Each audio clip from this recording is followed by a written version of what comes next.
咁多位，我哋今日去咗一個超級遠嘅地方，見唔見到啊？我哋嚟咗錦田啦。趕錢喺呢度拍㗎。其實我哋係首先搭巴士去大欖隧道，咁就可以轉車，佢有個轉乘優惠呢，係唔使錢嘅，即係你用八達通搭任何車去大欖隧道，跟住再轉呢幾架巴士入嚟呢，都可以唔使錢咯。咁其實都好方便㗎，好靚啊！呢啲郵局嘅單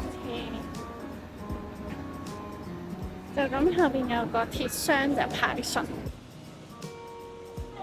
我哋今日要食嘅就係呢一間 Coco， 咁佢就喺轉角位嘅啫，望入去見到3個鋪位係連住嘅，咁中間就係出餐嘅地方啦。第一同埋第3間鋪頭呢，都可以入去坐喺度食嘅。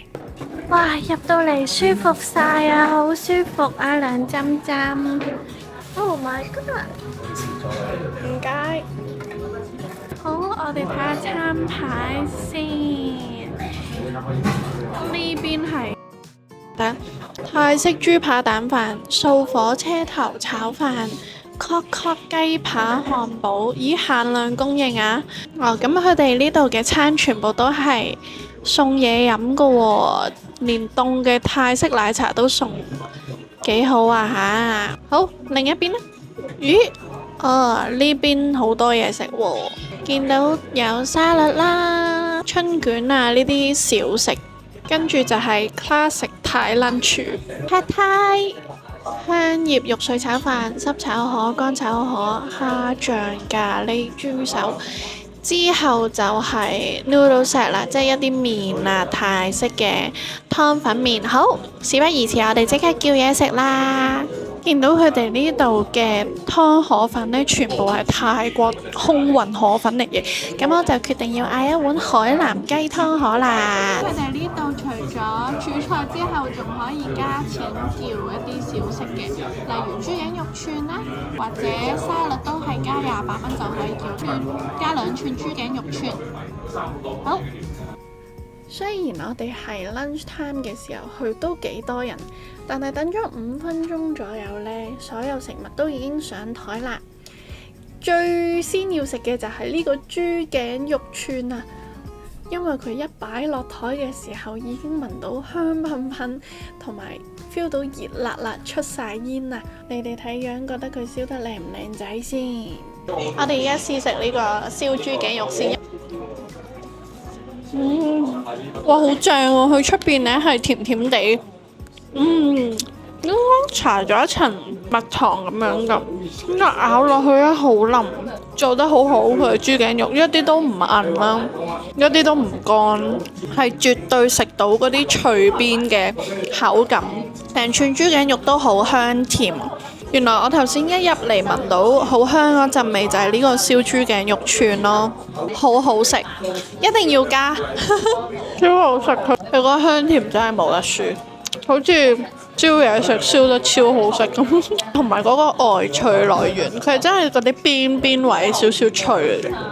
跟住就要試下呢一碗海南雞湯河。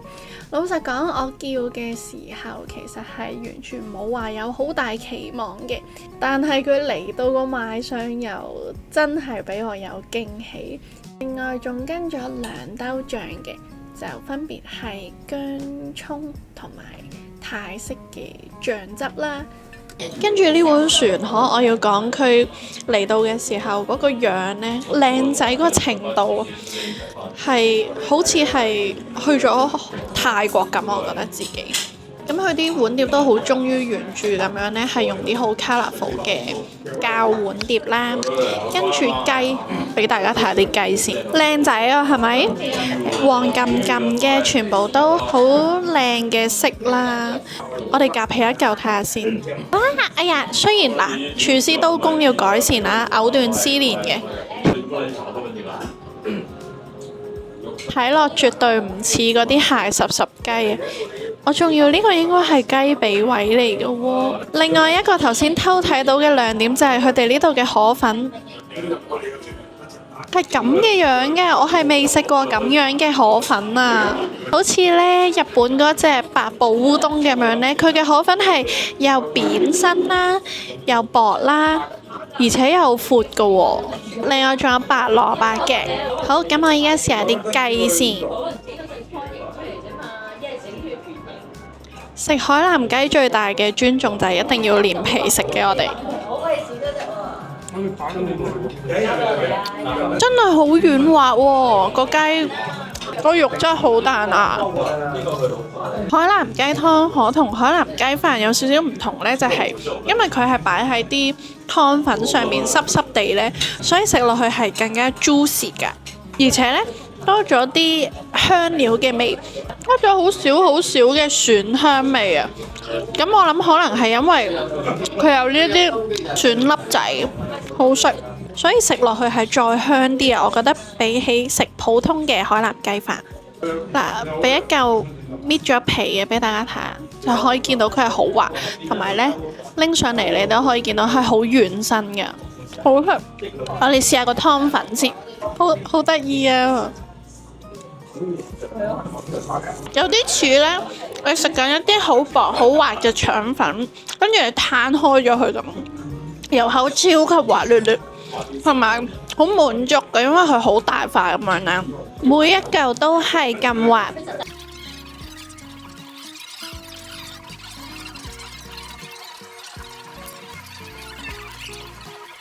因為我自己超中意食滑捋捋嘅嘢，呢碗嘢咧成碗都滑捋捋，真係好啱我。同埋佢啲雞真係好多，所以如果我揀一碗嘅話，我真係會推介大家食呢個海南雞湯河啊！佢個湯頭非常之清甜嘅，而且咧你可以見到佢用嘅香料啦，特別嘅位就應該係呢一啲蒜粒仔，佢真係令到呢碗湯河香咗好多。咁另外佢仲有一啲芽菜啦，好好食。總之你嚟嗌呢個就冇錯嘅啦。第二個我哋叫嘅係泰式豬扒蛋飯啦，送埋泰式凍奶茶都只係66蚊，大家又覺得抵唔抵呢？咁我哋試埋第二個豬扒飯先，首先 try 咗佢個豬扒先啦。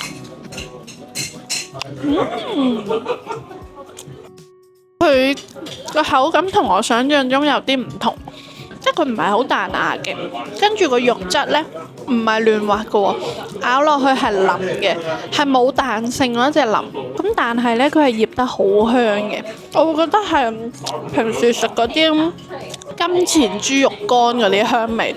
佢啲汁呢係你咬落去啊，好似豬肉乾嘅肉汁咁樣逼出嚟，個口感係咁樣咯，好厚嘅豬肉乾，但係佢啲肉絲呢係唔係話柴到去會黐牙攝牙啦嗰隻，佢唔係嘅，佢純粹係嗰個腍係冇彈性嘅腍，一邊就好脆嘅，佢調味係非常之特別，超級香口，質嚟呢，佢唔係街邊食到嘅味道咯，就得出佢有用香茅嘅，但係更加多我就唔知啦，但係佢係甜香咁樣，唔會死鹹咯，鹹度我覺得係啱啱好嘅。咁食一啲近骨嘅位啦，同埋或者食一啲側邊呢有少少肥膏嘅位呢，佢個肉質明顯就彈牙啲嘅。食呢一個飯一定要撈埋佢側邊呢一啲葱油，跟住再吉開隻窿邊蛋，再撈啲豉油，咁樣為之合格嘅一啖啦。好好送飯，但係啲飯就凍得有啲快，佢真係完全凍嘅。但係夏天我又覺得 OK。出色嘅呢個豬扒飯，豬扒好味，蛋好味，葱油正都 OK。不過呢，海南雞湯河係再特別啲嘅。另外佢呢個燒豬頸肉全都真係非常之出色，我都覺得係冇嗌錯。咁如果大家嚟呢，就嗌一碗雞湯河啦，跟住再加個燒豬頸肉串呢，你就可以試到晒佢哋呢度出色嘅調味啦。因為呢一個豬頸肉串個調味真係做得好好，而且口感我都覺得係可能係部位嘅問問題啦，佢就會比豬扒飯更勝一籌。咁我就叫咗一杯凍嘅泰式奶茶同埋一杯青檸柚子蜜啊，試埋佢呢一杯青檸柚子蜜先。因為我養生啊，所以就叫咗熱飲，但係其實依家摸呢，佢已經係完全係室溫嘅狀態，唔會好熱。誇張。唔係，因為我平時出街都淨係飲柚子蜜嘅，咁所以呢，我係純粹係嗌俾自己飲嘅啫。但係一飲落去好香喎，估唔到青檸同埋柚子嗰個化學作用唔係酸嘅，呢一杯嘢一啲都唔酸，亦都唔係話甜到渴喉，但係呢就有青檸嗰個獨有嘅香味，我自己好中意啊！第二杯泰式奶茶，相信去邊度飲都係差唔多嗰個味道㗎啦。佢依個都係好夠香味嘅，因為都係用嗰一個牌子，即係頭先佢裝筷子嗰個牌子嘅茶葉啦。咁我覺得佢茶同奶比例 OK 嘅，啱嘅。如果你夏天想解暑呢，咁就飲呢杯泰式奶茶都係唔使加錢。雖然係夏天啊，但係佢哋呢度冷氣超級夠，所以一入到嚟係好舒服嘅。而且員工亦都好勤力啦，服務態度都好好嘅。咁餐廳嘅裝修亦都非常之有特色啊，因為其實佢原先就應該係好港式嘅小店，咁佢再重新加咗一啲泰國嘅元素落去啦。你可以見到啲花磚啊，同埋個地下呢都係香港嘅，比較香港。啱啱見到牆上面都係食海南雞同埋豬扒煎蛋喎。好食啊，好食！不枉我哋30幾度走嚟錦田食泰國嘢，大家都可以嚟試。其實因為佢真係喺巴士站一落車，行20步就到㗎啦，咁方便㗎，好應該嚟試下啦，係咪？